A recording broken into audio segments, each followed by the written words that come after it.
नरन कंदकोट में कबीलाई दहशतगर्दी में मारिजी वियल प्रोफेसर अजमल सावंत के कत्ल ऐं जवाबदारनि जी गिरफ़्तारी लाइ सिंध यूथ एक्शन कमेटी जे सॾ ते मुख़्तलिफ़ सियासी ऐं समाजी तंज़ीमुनि पारां कंदकोट एसएसपी ऑफिस आॾो धरणो हणी कातिल गिरफ़्तार करण जो मुतालबो कयो वियो। रिपोर्टर आबिद अली खोसे मूजिबि सिंध यूथ एक्शन कमेटी जे सॾ ते शहर जे मुख़्तलिफ़ सियासी समाजी ऐं मज़हबी तंज़ीमुनि पारां हिकु हफ़्तो अॻु सिंधराणी कबीले जे हथियारबंदनि हथां क़त्ल थियल प्रोफेसर अमजद सावंत जे कत्ल ऐं जवाबदारनि जी गिरफ़्तारी लाइ एहतिजाजी मुज़ाहिरो कयो वियो।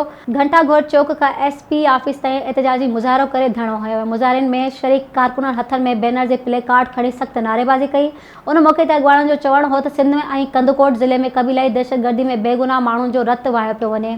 PhD holder doctor Ajmal Sawant बि इन कबीलाई दुश्मनी जो बेगुनाह शिकार थियो आहे। हुननि चयो त पुलिस अञा ताईं जवाबदारनि खे गिरफ़्तार न कयो आहे।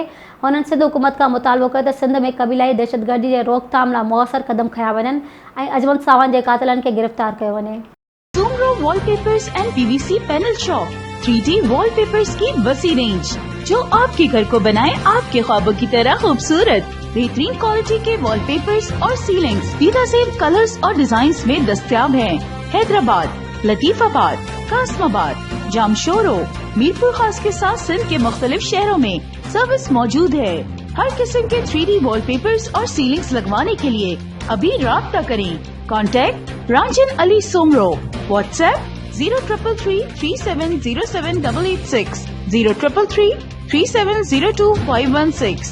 तालिब हुसैन 031713109660।